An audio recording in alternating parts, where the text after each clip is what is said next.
Good evening, everyone. Thank you all very much indeed for coming to Tsinghua Science Park.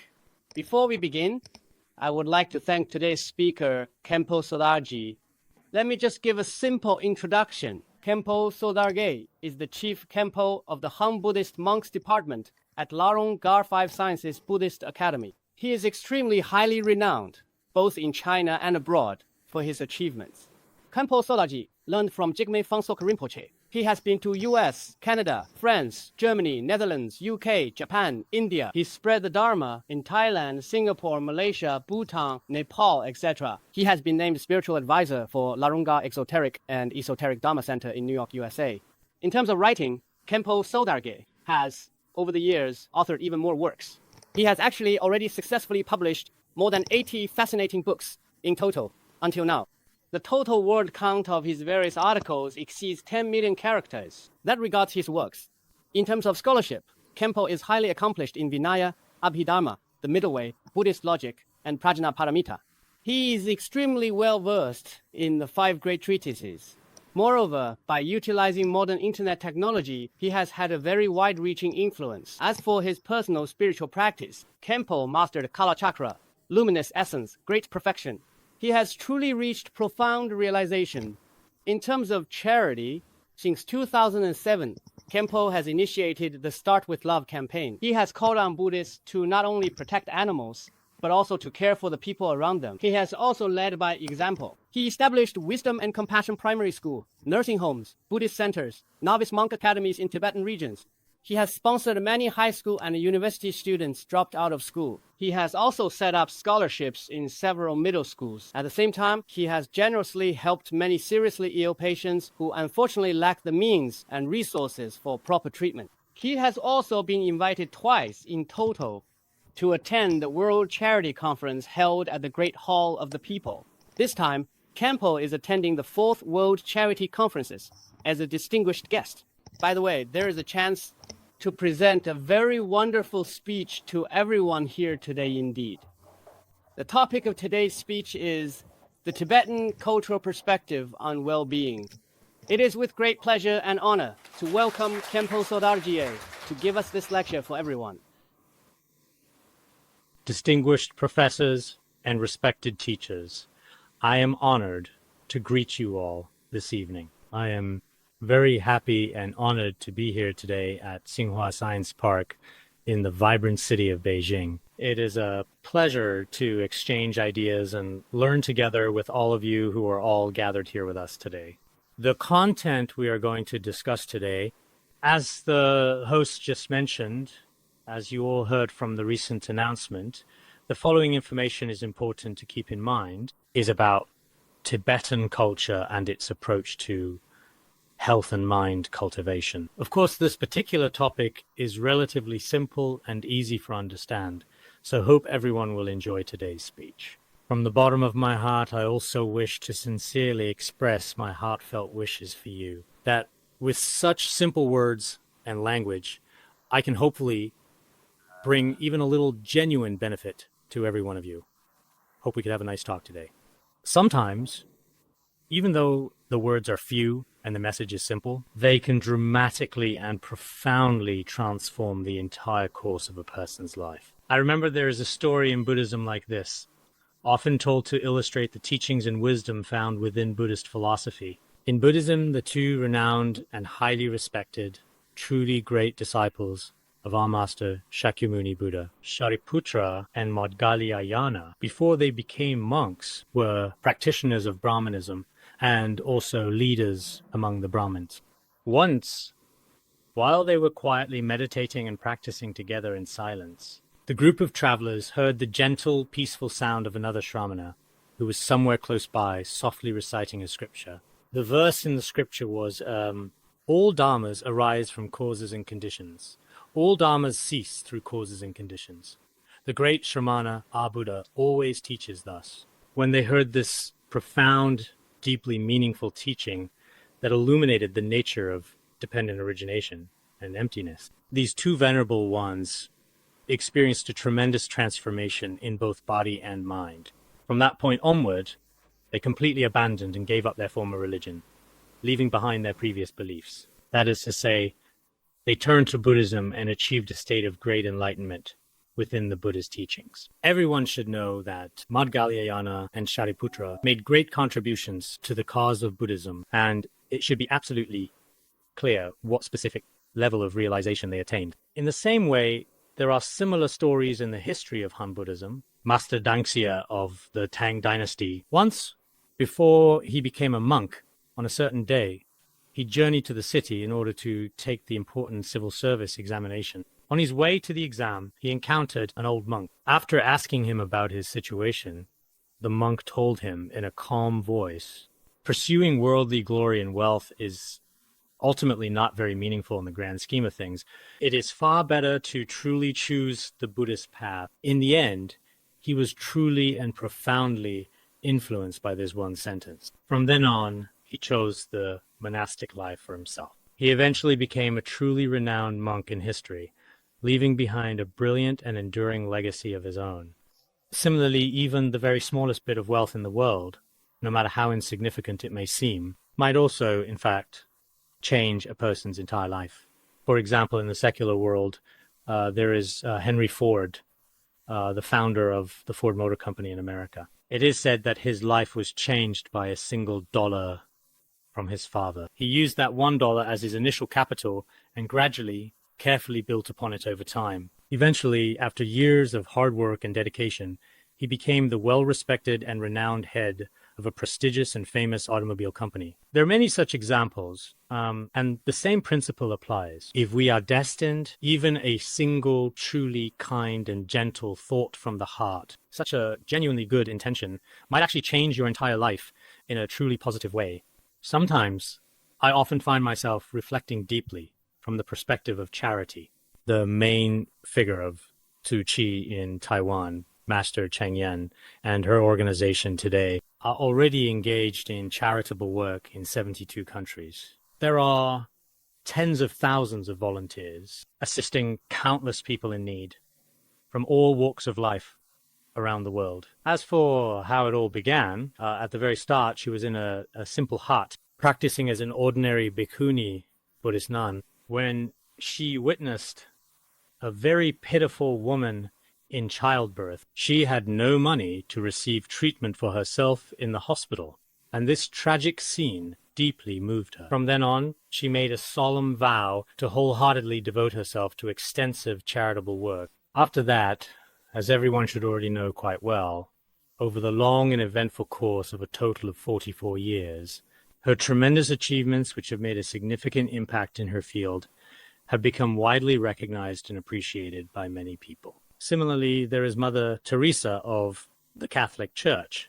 She once lived a heavenly life in a beautiful, peaceful convent. After that, she saw that outside the convent, there were many extremely pitiful leprosy patients. After witnessing their suffering, yet another thought gradually arose in her mind.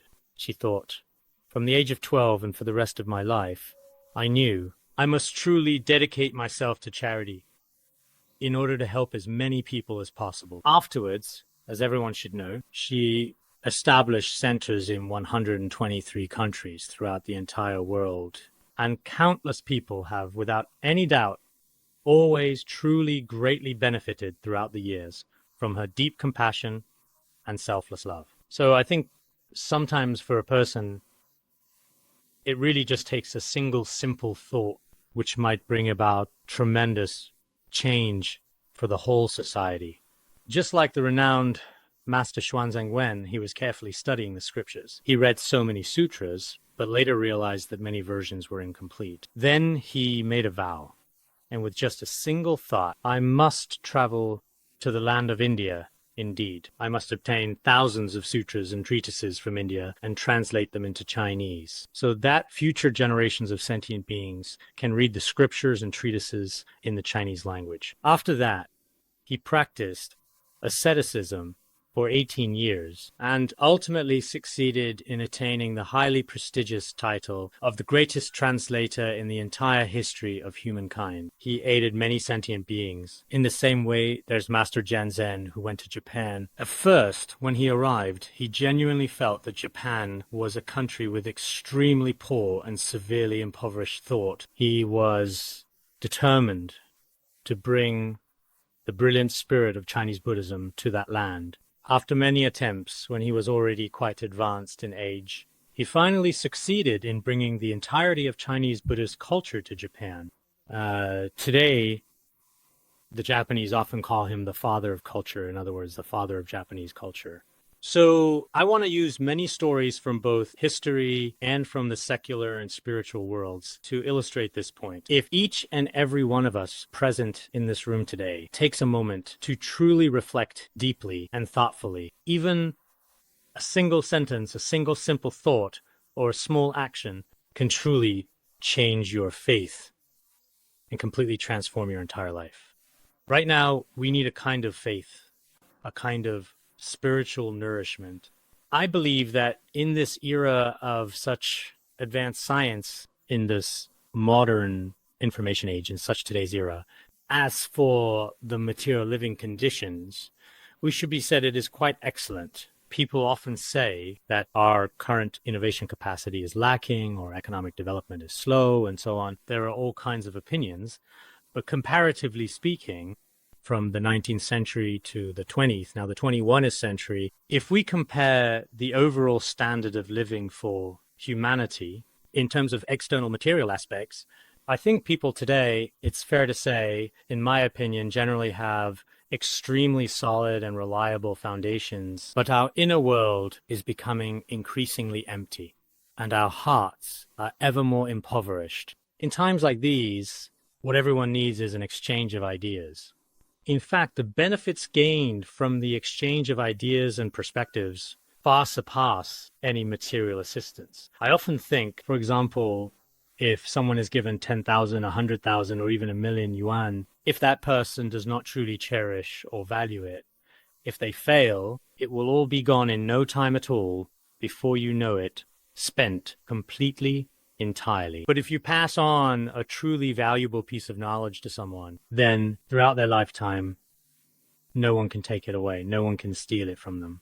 They will always truly reap boundless benefits from it. So today, we have gathered here with the intention of discussing and sharing a variety of important topics together, engaging in meaningful conversation and exchanging valuable ideas as a group, whether in big modern cities or in this era as a whole, in every sense, about the confusion, pain, and repression in people's hearts, to what extent these issues exist, and what consequences they lead to. This is something that, as a whole, humanity must seriously reflect upon. Nowadays, people in our modern society often seek external pleasures and distractions, while deep inner peace, lasting inner fulfillment, profound inner wisdom, and genuine confidence are almost always completely neglected and almost never truly pursued. Ever since we started school from a very young age, teachers have emphasized making money. Parents have consistently emphasized achieving higher test scores,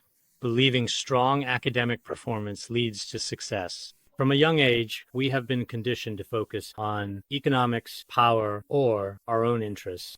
So growing up in this particular kind of educational environment. As for the end result of what kind of adults we become, I believe everyone is quite clear and aware about that. So today, as we engage in this meaningful conversation and discussion together, all as one, and I hope that all the intellectuals present here today will reflect deeply and thoughtfully on this important matter. You should look at your own inner troubles and suffering, as well as your worries, your happiness, your special moments of joy, and each and every one of your successes. At the same time, you should also observe those around us in our surroundings, whether they are wealthy or not, regardless of their financial status, and the various living conditions of people from all walks of life. In this way, We will gradually learn and acquire a great deal of new knowledge. In my own view, the external material conditions that affect and shape the lives of people living in the 21st century are especially significant, have progressed to an unprecedented level in recent years, which everyone should recognize, understand, and take seriously. If we look back 20 years ago at the clothes we wore, the food we ate, for our essential housing and other important aspects of life in our everyday lives, the standard of living at that particular time period was, quite frankly, simply not very high at all. But now, from the outside, quite clearly, one could say that things are, in every possible way, extremely luxurious and completed. However, what kinds of confusions exist within people's hearts? Most urban dwellers have already, in fact, developed various forms of depression. I once read, if I recall correctly, around 2009, I believe, the White Collar Health White Paper, a comprehensive study written specifically to address the growing health issues faced by office workers, clearly stated that in major cities like Beijing and Shanghai, according to the study, 76% of people suffer from psychological disorders, also known as sub-health conditions, which significantly impact their daily well-being. A substantial 60% of people are already dealing with health problems, which may include chronic illnesses, ongoing physical discomfort. In other words, those who are, in fact, truly free of any illness and genuinely healthy make up less than 3%. With such data, when you look at it this way, everyone understands that on the surface, everyone is under a lot of pressure. And I've heard that these pressures are called the four major pressures. What are the four major pressures? One is the pressure of buying a house in major cities. Some people spend their lives working just to pay for their homes. Another one is taking care of elderly parents. That's the second pressure. The third pressure is specifically children's education. The fourth pressure is actually many individuals' own personal, emotional, and marital issues. These four pressures are like an immense mountain, constantly and relentlessly weighing people down, especially in our daily lives. There is simply no sense of freedom or breathing space here to live comfortably in this crowded, suffocating environment we find ourselves in. So just some time ago, a little while back, in my hometown, a group of sixth grade students were graduating. When the students graduated, they said, "Now we don't have to line up anymore. At this stage, we are ready to transition to higher level schools, taking the next step in our educational journey." Later, I joked with them. I said, maybe you don't need to graduate from elementary school, but as you move up, the pressure ahead of you only gets greater.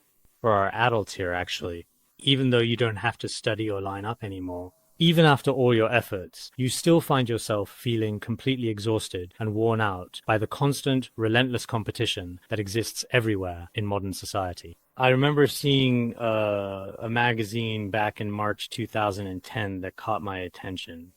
I think it was actually a magazine called Shaokang. Shaokang Magazine is a publication jointly produced by Tsinghua University and the Shaokang Magazine Agency. In this publication, as mentioned previously, it is clearly stated that 88% of people suffer from unhealthy conditions. What are unhealthy conditions? It means that in cities there are anxiety disorders, depression, and other related issues, and all kinds of psychological issues caused by overwork and fatigue. So everyone should be completely clear and fully aware that things which seem especially meaningful on the surface, and we should keep in mind that everyone pursues their own unique way of life. I feel that what I have done is truly the most meaningful and valuable thing one could ever hope to experience, representing the highest form of fulfillment and genuine happiness. But if you really pay close attention and observe, everyone actually goes to work during the day, and by night, they are basically exhausted and miserable. This is the situation. Nowadays, in modern society, many people who live in cities that they have a mindset that is not particularly healthy. The reasons for this unhealthy state are excessive fatigue and overwhelming desires. Another reason is that in many cases, people's daily lives are lack routine. As a result, people's mental states are easily affected by these circumstances and environmental factors that surround them daily. In fact, the number of people suffering from various mental illnesses is increasing. According to statistics, out of every 6 people, 1 shows symptoms of mental fatigue.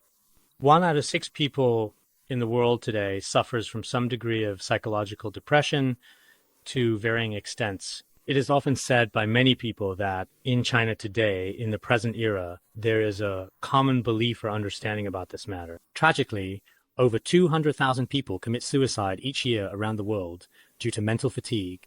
So this is an extremely frightening phenomenon. So you may be asking, what is the reason for this particular situation? The answer is actually quite simple. When it comes to adjusting our mental state, we often need many different remedies. Of course, the medications prescribed by hospitals are also absolutely necessary. But most importantly, as I mentioned earlier, faith is essential for our minds, as it is something we truly need to thrive and find meaning. In the past, as you may know, there was a professor at the University of Toronto's Faculty of Medicine in Canada who, after many years of scientific experiments and thorough research, and through persistent effort, dedication, and unwavering commitment, finally reached a conclusion, which is, people must have some form of faith. With faith, the sense of happiness within us will continue to gradually and steadily increase over time. Illnesses related to mental fatigue, such as anxiety, stress, and emotional exhaustion, can often be eased through faith's comfort and hope. I truly believe this is indeed a very important and meaningful and significant matter, as most people are already aware. Everyone knows the famous psychologist Carl Jung. Carl Jung, a renowned psychologist, he wrote a book called Modern Man in Search of a Soul.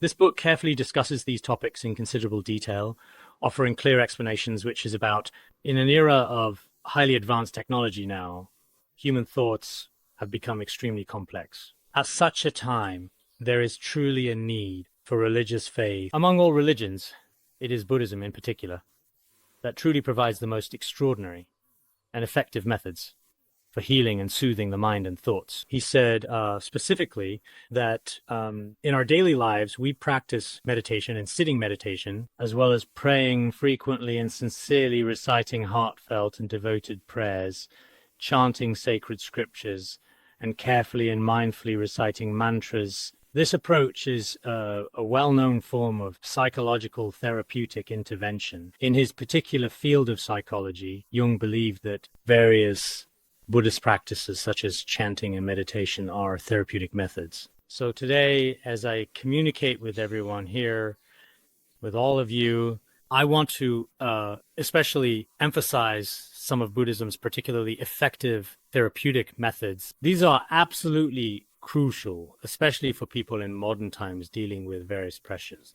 Otherwise, even though we may have in our possession wealth in many different aspects of our lives, have status, and enjoy successful careers in their respective fields, our bodies are becoming increasingly and truly exhausted and overwhelmed and fatigued. Our minds are always in a state of panic or dissatisfaction or constantly longing for more, always pursuing new goals and endlessly competing with others in every aspect. This is precisely the moment when we truly need the gentle, nectar-like and soothing remedies of Buddhism to extinguish improper afflictions that arise within us, like negative emotions or distressing feelings, and bring inner peace. So nowadays, in these big cities, I believe that among those present here today, some of you gathered must be scholars who sincerely believe in Buddhism. Some of you are actually simply engaged in scientific or technological work and may not truly have any faith. Some are half believing, half doubting, therefore. There may generally be these 3 types of people. There is also another type who not only lack faith, but also want to refute all the viewpoints of believers in every possible way. Among these, the latter, that is, those who do not believe themselves and wish to refute The views and arguments of those who do have faith in such beliefs and convictions that must possess genuine wisdom, carefully conduct thorough research, and actively engage in thoughtful discussion. Otherwise, you have no idea of the value of faith at all. You simply don't understand the role faith plays. If you use your own conceptual thoughts and delusions to argue against others' correct viewpoints, then that is a very irresponsible, unscientific, and irrational approach. Therefore, I firmly believe that in our modern society today, if people truly and sincerely have faith, even when you encounter great difficulties or suffering, at that moment, in your heart, you can rely on a place of refuge, a source of dependence, comfort, and reassurance. I clearly remember that specific morning, February 22, 2002, at exactly 10 a.m. on a Friday. At that time, former U.S. President Bush visited your Tsinghua University. His speech, given at that time, I was in Xiamen translating the extensive biography of Shakyamuni Buddha. I turned on the TV to watch it, and as I watched, I just felt that up to now, it's been almost 8 years. And during these 8 years, I can still remember many parts of his speech very clearly. They are still fresh in my mind. There was a passage in it that, for example, specifically mentioned that so-called faith is absolutely not something to be feared, for faith far surpasses the strict constraints of law. He also said that in America, around 95% of people believe in God and spirituality, regardless of denomination. I am actually one of them for my whole life, honestly. When I reflect on my life, I realize religion has brought me more comfort and benefits than anything else I've known. He also spoke about many truths regarding faith that resonated with me. I think that although he was talking about Christian faith in his speech, whether it is Christianity, Buddhism, or Islam, or any other religion, belief system, philosophy, spiritual path, or faith in the world, if you compare people with faith to those who without beliefs, it should be said that having faith is certainly better. If you truly have faith, then all your actions in this life will have a kind of gentle restraint. If there is no restraint, especially if you do not in any meaningful way understand past and future lives, the Nirvana Sutra says that people who don't understand karma and rebirth will commit unlimited evil acts. People who are unaware of future lives are capable of doing any kind of bad thing.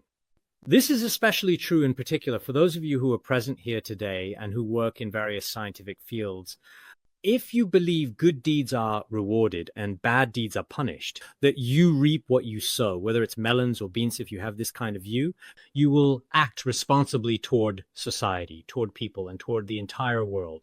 You will approach technological innovation with responsibility and consideration carefully. Otherwise, everything will be done out of selfishness and narrow self-interest rather than principle or conscience. And every action will be motivated by this kind of thoughtful attitude. The consequences of this are truly frightening. Why is it that nowadays so many products out there these days in the market are terrifyingly fake or just substandard? Most of our food contains large amounts of various toxins, or many agricultural farms in rural areas, as well as the various resources and tools that people commonly use. All of these, in the end, ultimately bring inconvenience. At the same time, some hospitals and schools nowadays are unfortunately increasingly only chasing after money. A society like this ultimately becomes extremely frightening. With such practices, people will inevitably develop mental illnesses in the end.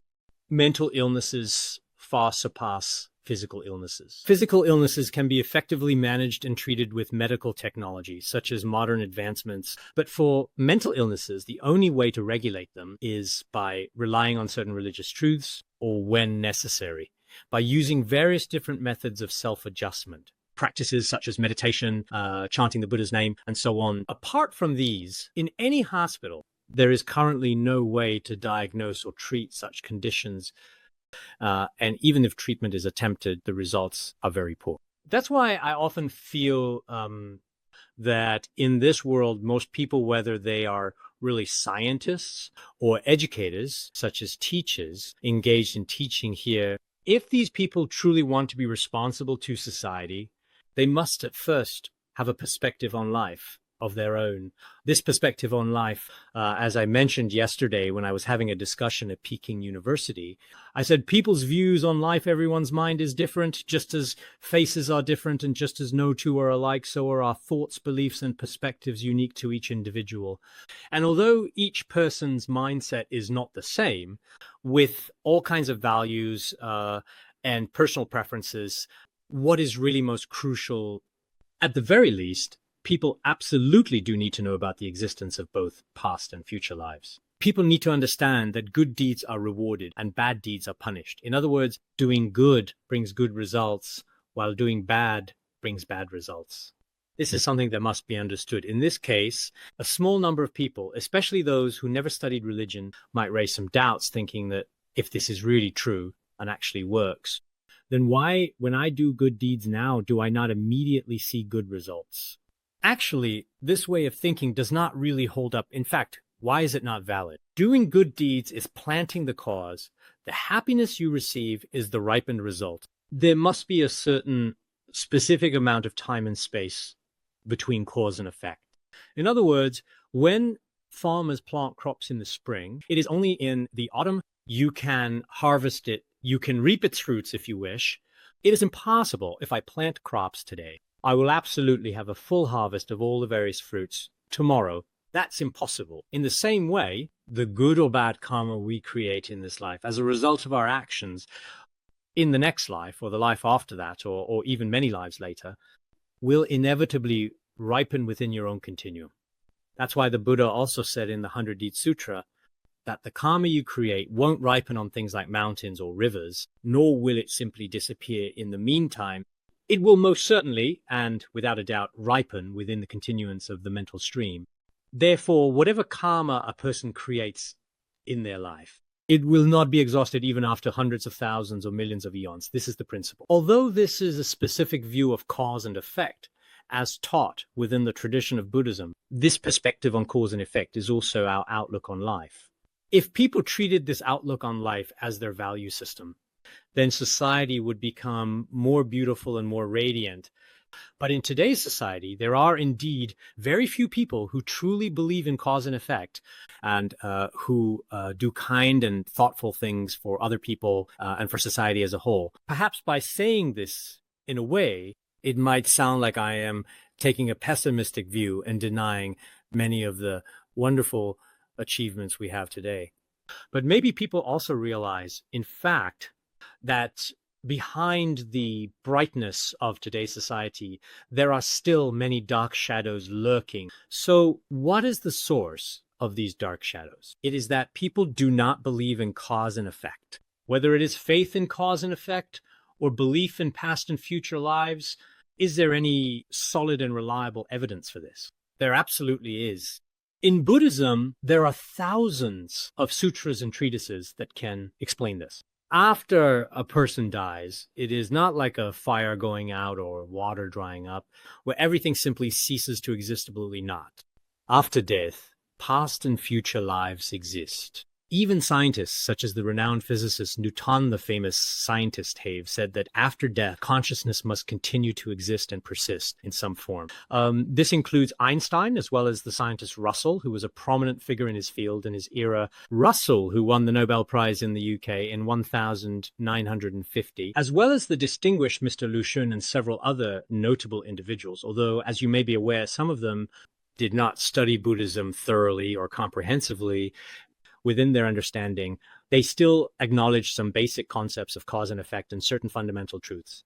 Some scientists and researchers today working in a variety of fields hold a blind attitude toward the issue of life, death, and reincarnation. Because we know that what we call science, whether it is macroscience or microscience, in fact, science is entirely a discipline that, as a field of study, deals with external phenomena and observable objects.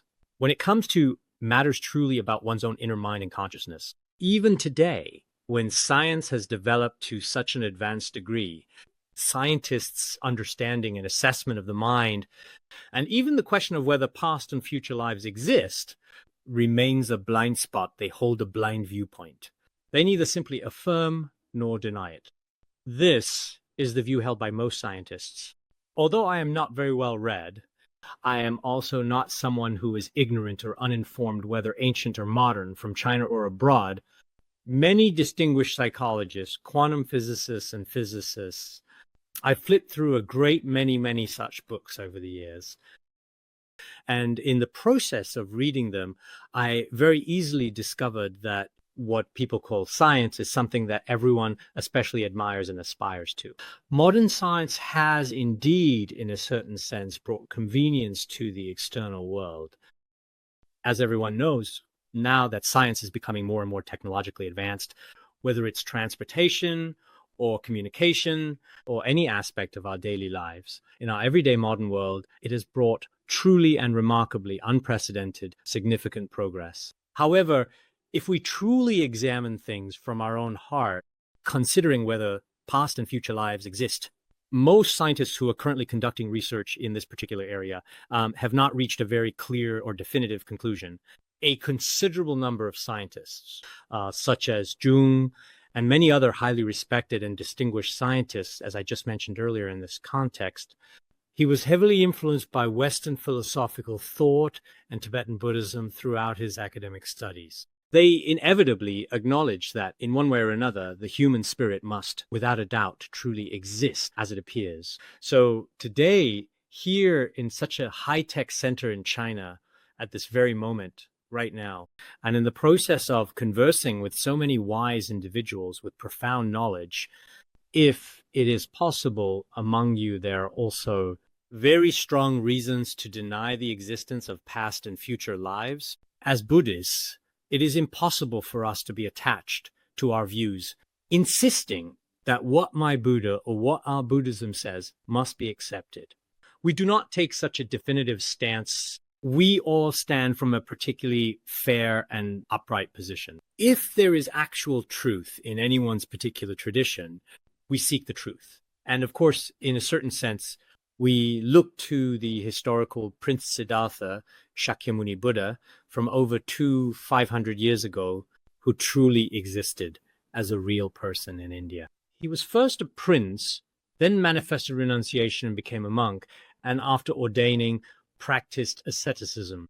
After ascetic practice, he attained enlightenment and became a Buddha in Bodh Gaya. After becoming a Buddha, he went on to teach the Dhamma for a total of 49 years. The state of realization and thought he attained through practice, as precious as nectar, was left to humanity for the benefit of future generations. According to the text we have now, there are 108 volumes. All 108 volumes are expressions of the Buddha's wisdom left for future generations. So the Buddha truly existed as a real person.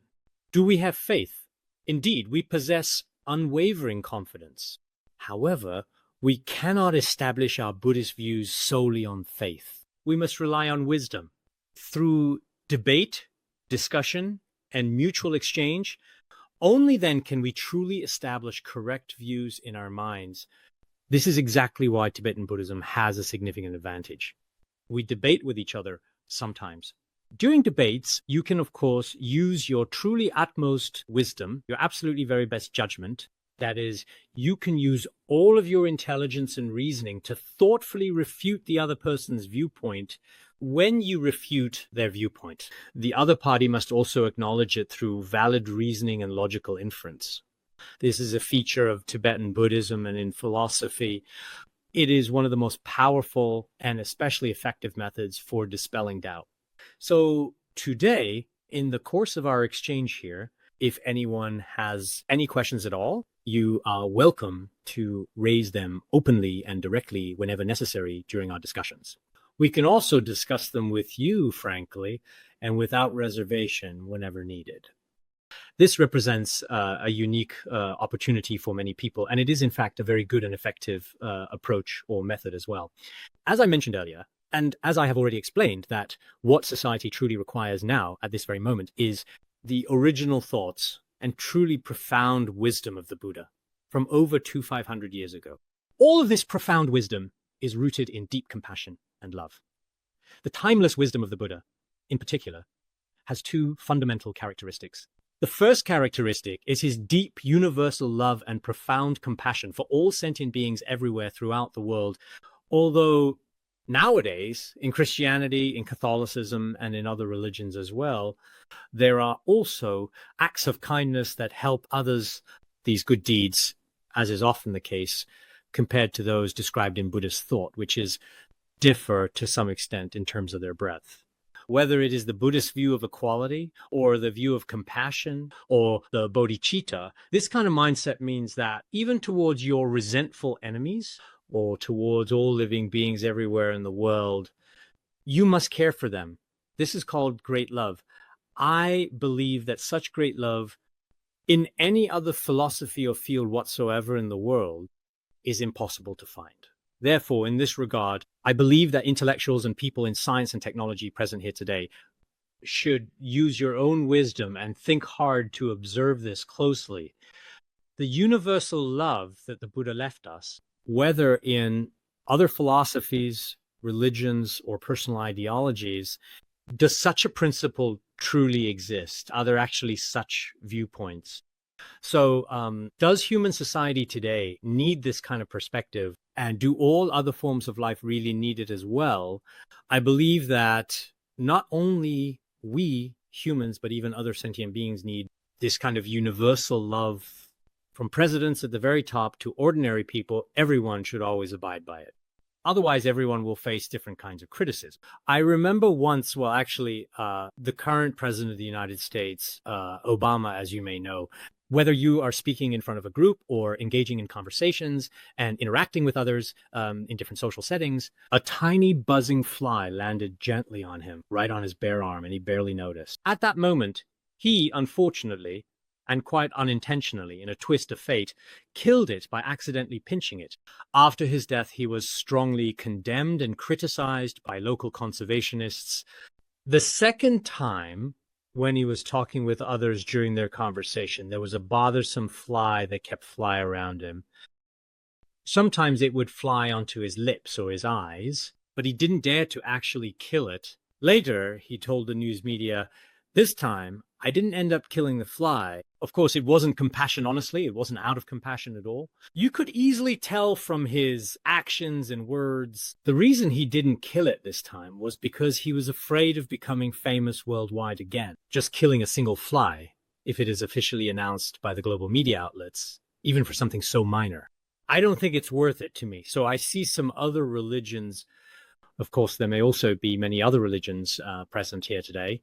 Broadly speaking, I admire the harmonious coexistence among all religions. However, when it comes to the breadth of compassion within the philosophies of some religions today, there are certain observable differences. Even if it's a country's prime minister or a national leader or even a believer, they show special respect and unwavering reverence toward their own particular God. I've often carefully watched the speeches of successive US presidents. In all of their speeches, right at the beginning, they first make a vow or prayer to God with deep sincerity and devotion. At the end, they often say, "God bless you." They all simply believe in this. Such faith truly does undoubtedly benefit the country. However, the meaning of this faith, or rather this religious significance, when compared to the breadth of compassion in our Buddhism, there really is indeed a significant difference in Buddhism, even for tiny creatures like flies, ants, and mosquitoes. We are not allowed to harm them. Why can't we harm them? It's not for any other reason, but simply because they all have feelings. This is a crucial point. Everyone must remember this, because they all experience suffering and happiness, just like I do. If I were part of a very weak group and others discriminated against me or trampled on me, would that be justified? Would they not perhaps be condemned by humanitarian principles? Wouldn't they be rebuked by well-known figures? Of course they would. By the same logic, since we humans experience pain and have feelings, and people should not bully or harm us under any circumstances, then all living beings in the world, indeed, the only difference is that they cannot speak human language. In fact, they too deserve our protection as well. So on this issue, there should be a particularly profound meaning For those of us here who perhaps have never studied the Buddhist view of compassion, at first, it might sound a bit unbelievable. To some people, because other forms of life in many ways seem to be very different from humans. That's what we tend to think. But when you really reason it out, in the end, you probably can't come up with a real reason.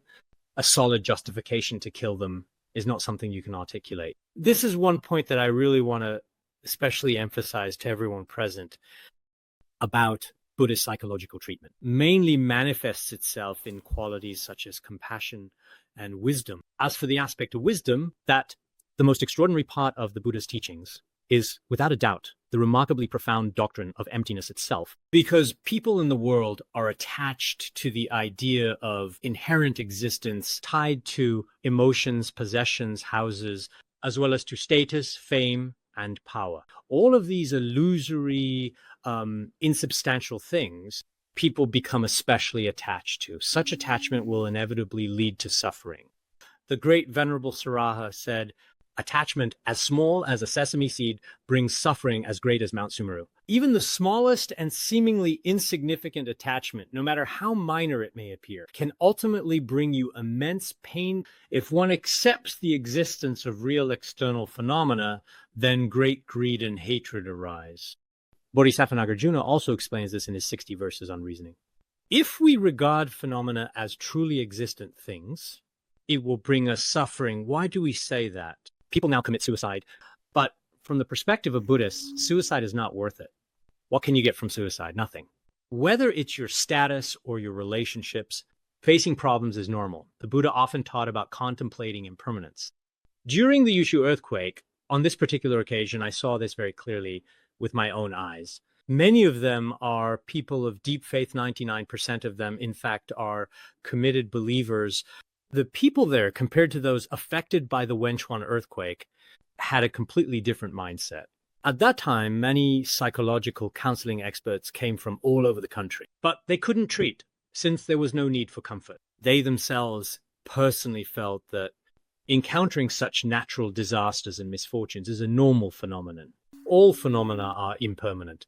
Nothing can last forever. So as Buddhist believers with faith, they usually reflect on their own positive aspects, but also consider the corresponding negative ones as well.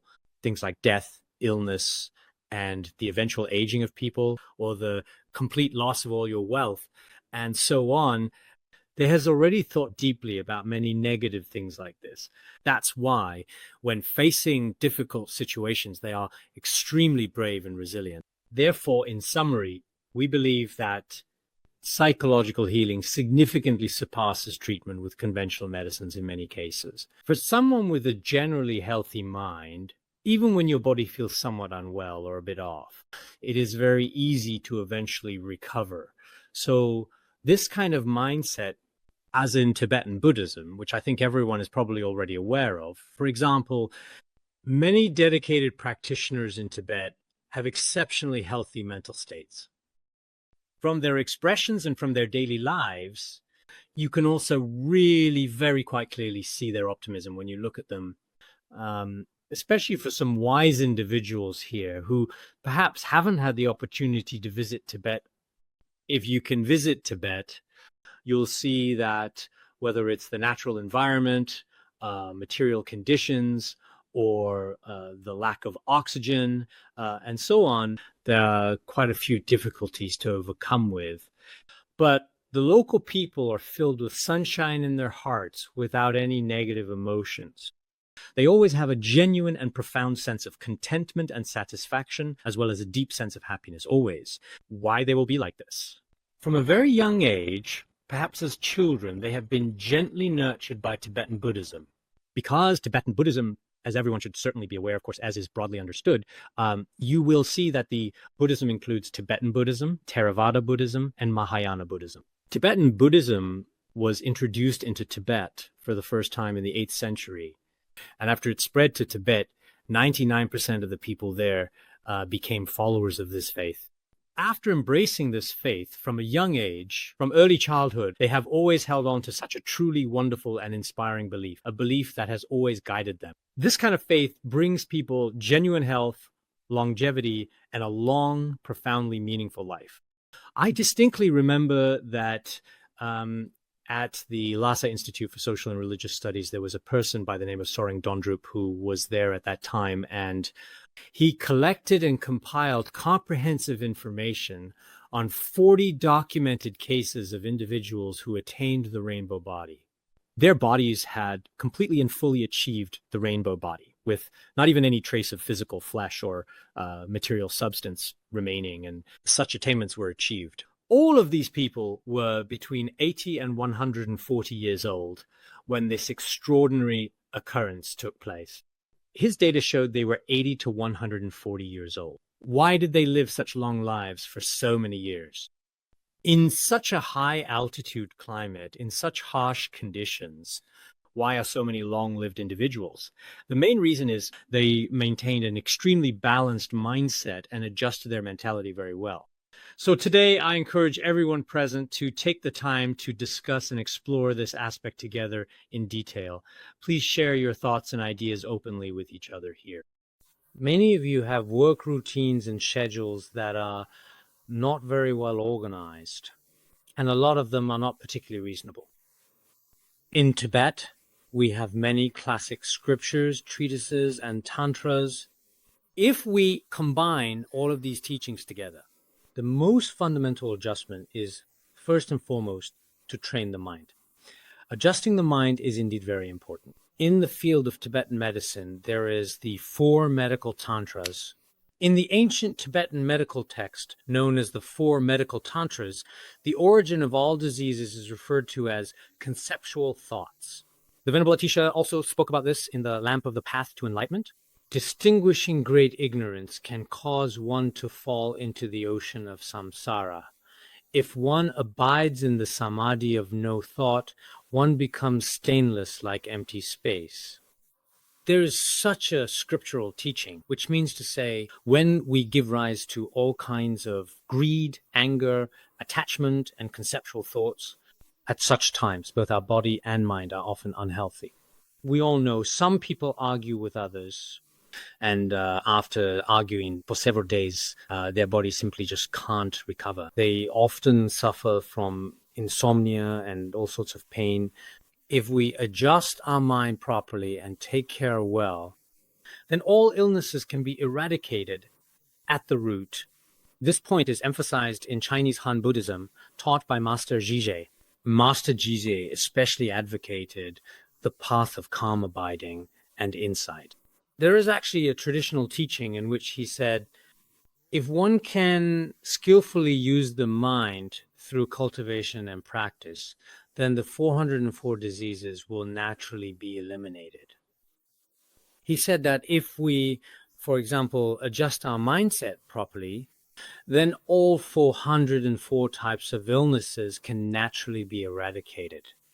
Therefore, in Tibetan Buddhism, the first adjustment, that is to say, the first method of treatment, is to adjust the mind. Adjusting the mind is very important. Many people here are actually often overworked at such times. Don't become overly attached. The mind should be relaxed. If the mind is relaxed, one can gain a great deal of comfort, ease, and genuine happiness, as well as contentment and peace from it. Moreover, both the body and the mind will, quite naturally, become much more healthy and balanced. This is a gentle and effective method of adjusting and calming the mind. The second method of adjustment is dietary adjustment, which involves making changes to your diet in order to improve your health. Nowadays, most people in contemporary society have particularly irregular eating habits due to busy schedules. Some people, for example, don't eat at regular times. Some people often eat too much, and some people eat too little. This kind of behavior is indeed certainly detrimental to overall health. So in the Vinaya Sutras and the Yogacara Bhumi, Shastra, and other related treatises, the Buddha has already taught that food should not be taken in excess or in insufficiency. It is also important to avoid eating food at random times throughout the day, and one should not consume meals or snacks at irregular or unpredictable All of these things can cause significant harm to your body, negatively affecting your health both physically and mentally. So nowadays, people in society sometimes, including when it comes to the taste of food, you shouldn't make it too spicy, too salty, or too numbing. Otherwise, it will naturally overstimulate your senses and your body. Generally speaking, a vegetarian diet is the most suitable. Some people often say that eating a vegetarian diet is just simply too hard on their bodies. Actually, this kind of statement is unreasonable. Some time ago, I met someone who, as I recall, and he said that it's best to eat meat. If you don't eat meat, how can you actually maintain your body just by eating grass like a yak? I joked, actually, beef also comes from grass ultimately. Yaks eat grass, yaks don't eat meat. And yaks get their nutrition from the plants and water in the mountains.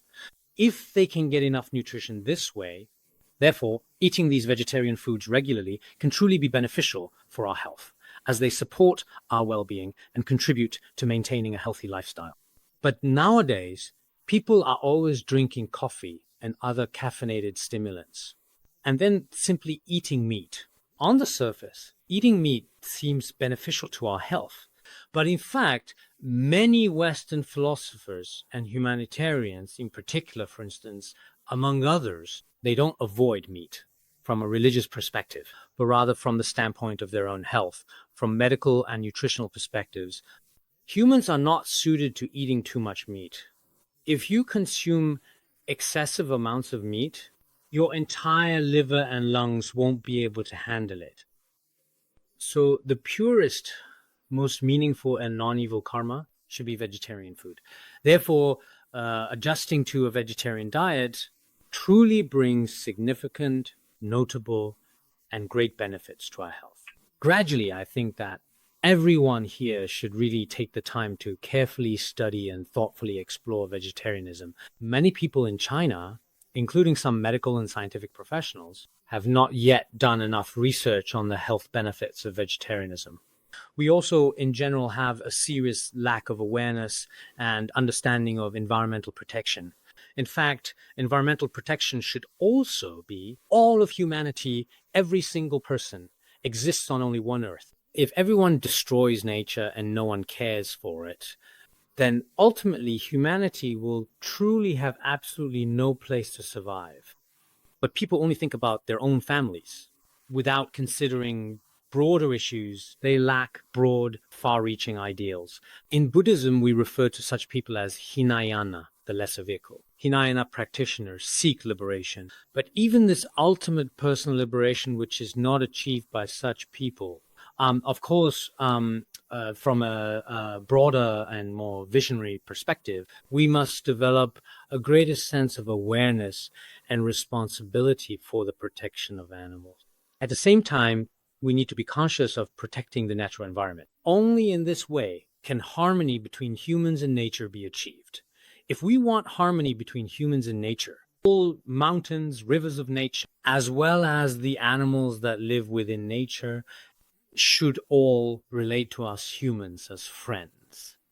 It should not be the case that just because I am simply human and you are my food, we should not recklessly treat them like plants, killing and eating absolutely everything in sight, with the single exception of humans. This kind of mindset and ideology is indeed not praiseworthy.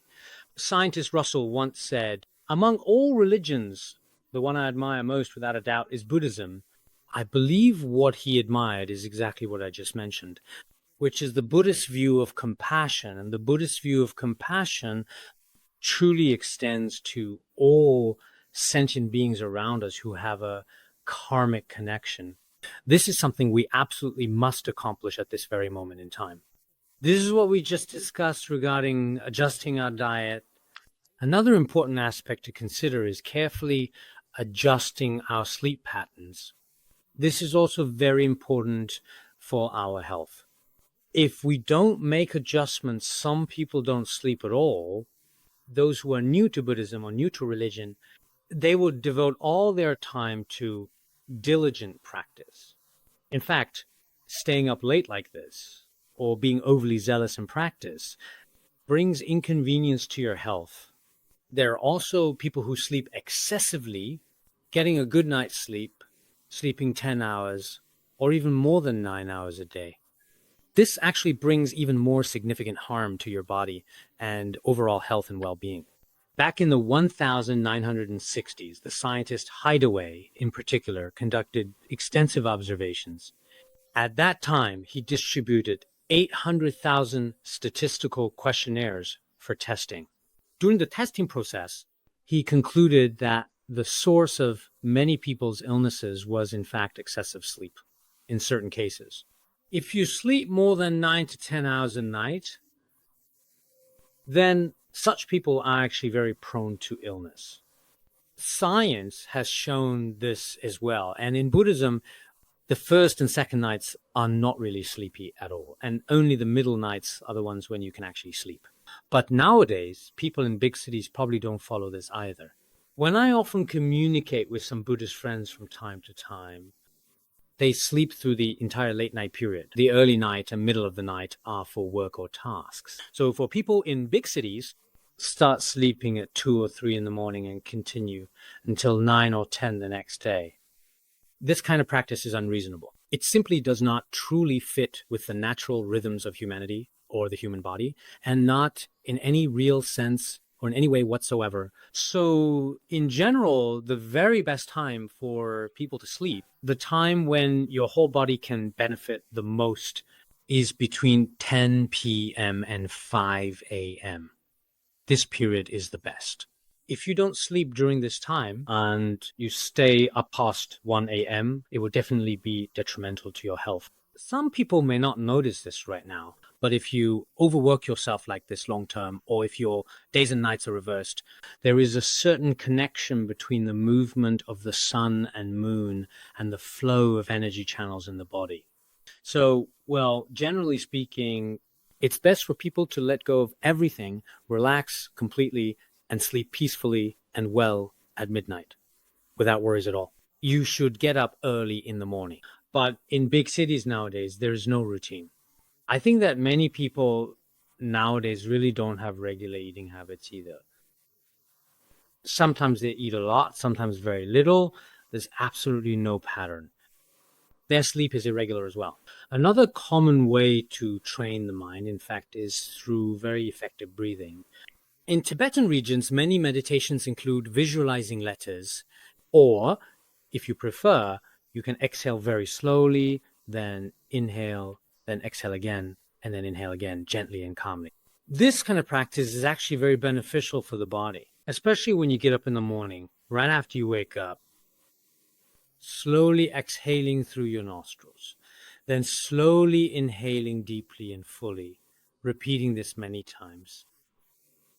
It can also be quite helpful indeed, and certainly beneficial for regulating both the body and the mind.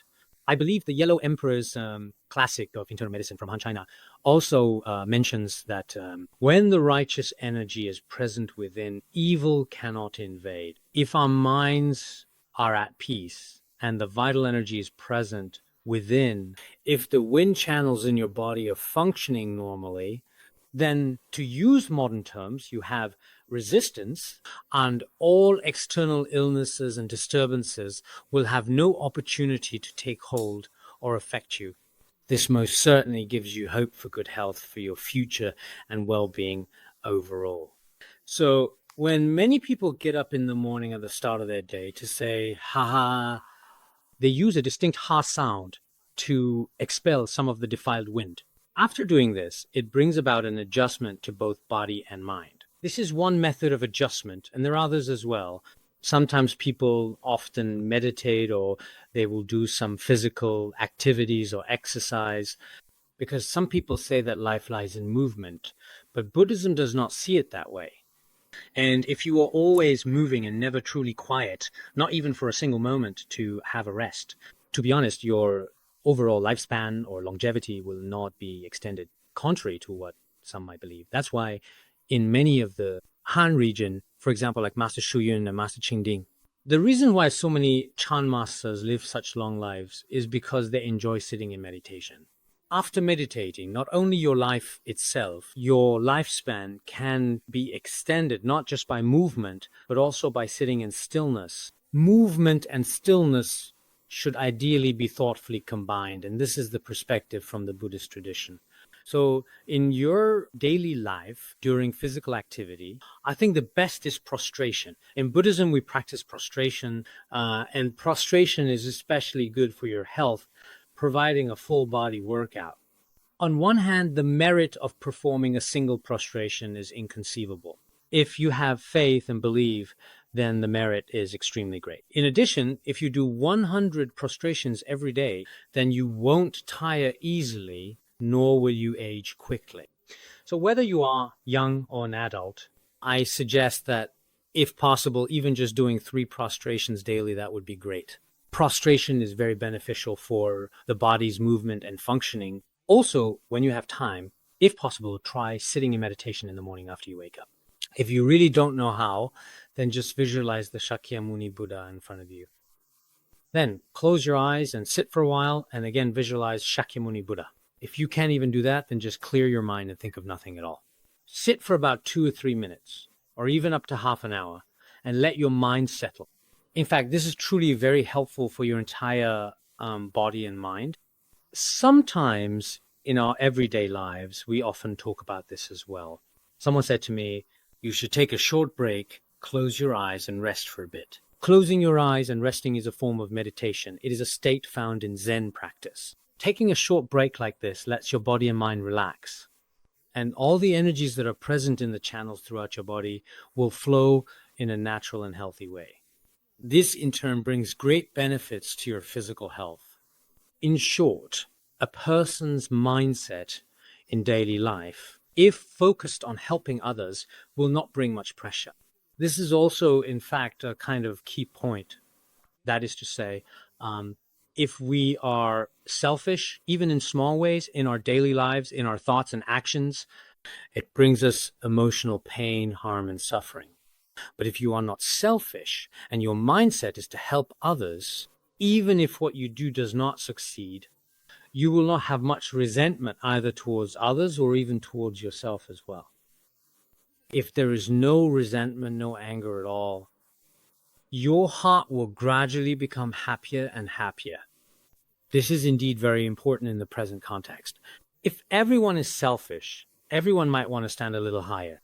It's like when we're in a movie theater, if all the people in front don't sit and instead stand up, then the people in the back won't be able to see the whole show. Same idea that if everyone stands up with a selfish mindset, this is especially bad. Therefore, in today's international community, the original attitudes from the 19th and 20th centuries have changed quite a bit. I see that here we have many people who are wealthy, influential, and capable. Then these people, you don't think that use the entire purpose of your life solely for your own development. While developing and improving yourself, you should also thoughtfully consider the people around you. This is what we call altruism, or in other words, the act of selfless giving, also known as charity. A couple of days ago, on June 18th, the legendary investors Warren Buffett and Bill Gates, both renowned for their remarkable achievements, held an exclusive dinner event. At this dinner, they also invited, including the mayor of New York and media moguls, among many other distinguished individuals.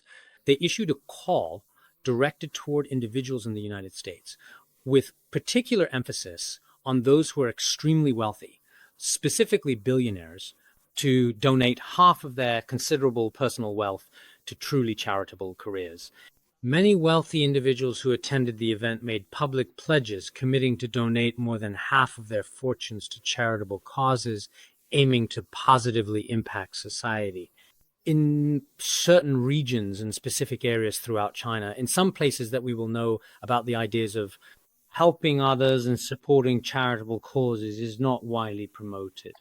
We still don't have this kind of awareness in our hearts yet.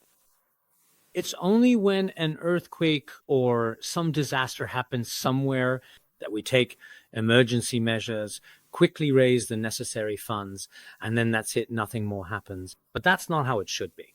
when humanity's awareness truly reaches a certain level, you don't have to wait for a natural disaster to donate money. It's not donating then forgetting. It's not like that. There are still so many people around us in our daily lives who need help. There should always be a mindset of helping others. For example, in hospitals, there are many poor people who simply cannot afford to pay for medical treatment, and we should often go and help them. Many people can't attend school, and many are unfortunate. There are many seniors living alone with no one to care for them. If we always help these people with a heart full of compassion, then society will truly make progress. How many luxurious villas and cars does a person have? But not society development. Even if the material aspects of individuals in society develop, but the spirit of humanity as a whole does not improve, then society will ultimately inevitably reach a state of selfishness. It will also become self-destructive and self-deceptive. So I think that the overall mindset of humanity today should be to help others, benefit others, and develop together. We should truly strive and work hard in this direction. Otherwise, no matter how much we talk about rapid and impressive development on the surface, in reality, our minds are still very backward. Everyone just wants to develop themselves, and this kind of self-development is often built on harming others. Some entrepreneurs nowadays are quite frightening, even though their pockets have a lot of money, but the sources behind this money are quite unclean and questionable. Some even use all kinds of means behind the scenes to harm countless people. Who exactly is responsible for these consequences? Sometimes we should be able to imagine the answer. Therefore, I personally believe that, in my view, our society is in great need of Mahayana Buddhism. So what is Mahayana Buddhism? It is the unconditional act of truly benefiting and genuinely helping other human beings and all other sentient beings, and including every individual. It is this kind of noble spirit, and this noble spirit, no matter which ethnicity or which country it is found in, it will shine brightly here, illuminating every corner and dispelling darkness, bringing light and hope to this place. Today, I would like to take a moment to sincerely share a few meaningful and heartfelt words with each and every one of you. I sincerely hope that those of you who are destined to hear this message will truly and deeply keep it close within your hearts, cherishing its meaning and reflecting on it often. Finally, I wish that everyone, with the altruistic spirit of Mahayana Buddhism, we may help all those with whom we share a connection. Thank you, everyone.